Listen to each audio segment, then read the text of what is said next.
if it turns into, okay, now let's look at the young players. Say the Eagles do place their receivers, just to kind of help maybe Gardner Minshew out in this game.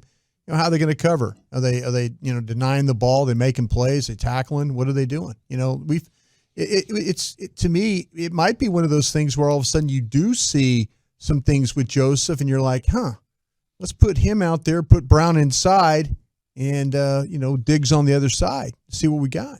Yeah, I like that. 214 says how comfortable Blake Jarwin looks in his return. Yeah, could he give you another element? Played well in week 3 when they played against this team. Yeah. He was good. Had some big games against the Giants over the years, but I don't know. With Gallup out, he does give you another dimension, similar to Schultz, but more athletic.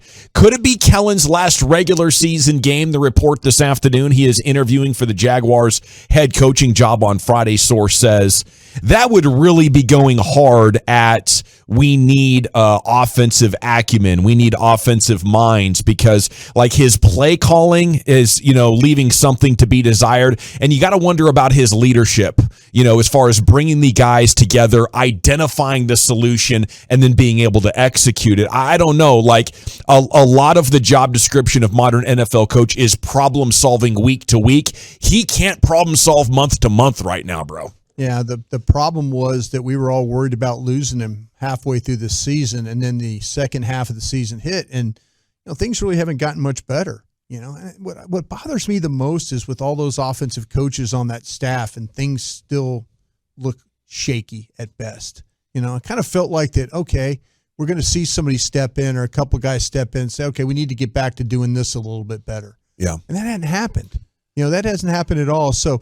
If Kellen Moore were to leave or get an opportunity, it would be surprising to me because I don't think Kellen Moore would interview particularly well. And I say that in a way because, and I don't mean that because of his personality or anything like that. I just don't think he would have a big enough plan for when you talk to these owners and general managers. You have to be able to sell them on ideas of like, who's your staff? How would you handle a situation if you had players that were holding out? What if you had, there's a lot of things that kind of go into interviews. And I just think the lack of experience of Kellen Moore hurts him. He doesn't have he's been in a couple of teams. I mean, again, he was with the Lions, and that was an experience. And he was with the Cowboys. That was an experience. But really, his experience was with Jason Garrett. So let me ask you this. Tolos, Jeff Bryan, Lucius, would it be in the Cowboys' best interest for Kellen to leave? Considering, have we done a full 180 on that in 2 months? I kind of feel like that it would be. I've said this since Ben McAdoo's been here, and then we started talking about Kellen leaving. I think Ben McAdoo's the next offensive coordinator, if in fact that he does leave. I think Mike McCarthy's got that one down. Matter of fact, I heard some whispers that Ben McAdoo was trying to help Kellen Moore with his interviewing stuff. That he was kind of coming in and trying to say, okay, these are the things you need to worry about as a head coach. These are the things the problems I had when I was with the Giants. Yeah.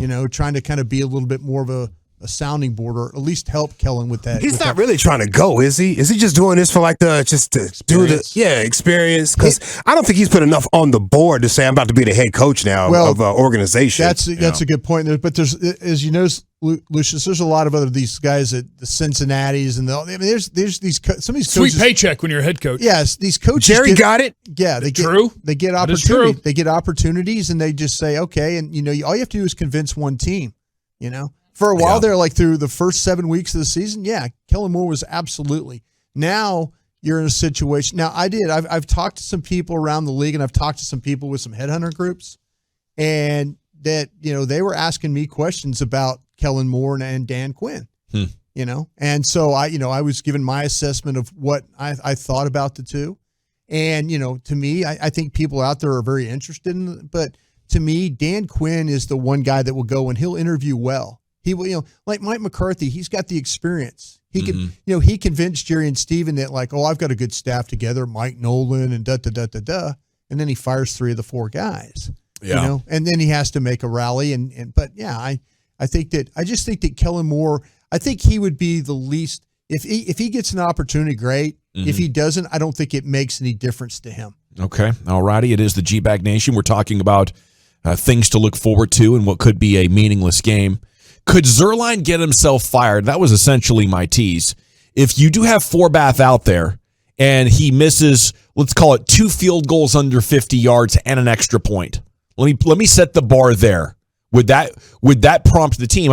Everybody's talking about Greg Zuerlein differently right now.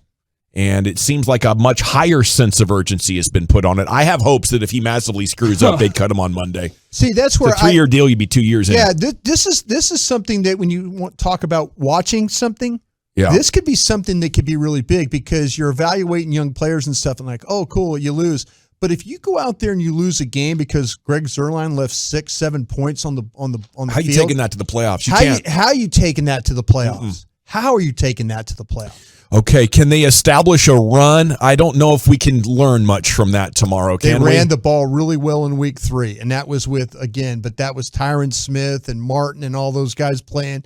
It was Steele was your right tackle, but they had some success. Both, if you remember, I think Zeke had 98 yards, 95 yards in that game. Pollard had some really good runs in that game as well. So yeah, I kind of feel like this would be one of those games that where, if you could get a little something going, get a little confidence that, hey, we could do these blocks, we can make this work. But because last week there was just nothing there, absolutely nothing there. So, Jeff, you know so much about the number side of football as well. RJ brought it up again this morning. I hadn't thought about it in a month or 6 weeks or so. I assumed it'd be much worse, but their run block win rate remains top 10 for the year. It's 7. Like 6 weeks ago, it was 6. Is that a bad stat? Do we eject that? It's a weird one because you got to, when you're doing any particular number, you got to know, okay, why, what are you measuring, and how does it apply, right? And the run block win rate, I believe, they're asking you to hold a block. Like in pass blocking, it's 3 seconds. In run blocking, I don't know. But I think this is why the tape part of football will never go away. Because, you could see who is this guy doing whatever. But, there are assignments. Did you cut him off? Did you get him turned? It's not... Did you hold your position? Did you have your hands on this person for a set number of time? It's did he overpower you to a spot? Did he get to a gap that you were supposed to keep him out of? I think that with a lot of different numbers where it's like anything that you say is definitive, a lot of them you could pick apart and be like, well, are you sure that's the takeaway from this? Or are you sure that's the way that you should measure if you're winning at run blocking? Mm-hmm. Because in pass blocking, generally speaking, it makes sense because you're 5 or 6 or 7 across and you're responsible for the area between you and the next guy. So if you hold up for 3 seconds, good. But in the run game, I just don't know that it could be a timed thing because there's more to it than that. Yeah, when you watch it, you can see that a couple of guys are weak at the point of attack and don't have the quickness it takes to get around and make plays in other parts of the offense. Yeah, I would like to see that a little bit better because like I say, they just in that Arizona game they got absolutely no movement, and they've had some games this year where they've just lacked any movement at all, and that's we talk about with Zach and really with Collins on that right side that team shouldn't be limited the way they run the football, especially on that right side. I wonder if it's a case to be made though. Like what Jeff said is very true, right? It's not a perfect stat, but also a quicker running back. I mean, Pollard, for all the struggles they've had for how many games they played now? 16. Mm-hmm. So they had 6 games, and through 6 games he was averaging 6 something a carry, and now through 16 he's still averaging 5.5 a carry. Yeah. It's still good. That's incredible. Yeah. Does life change if maybe you just hand it to that guy every time? I think there might be a chance that that's the case. I hope that that's something that evolves in the playoffs.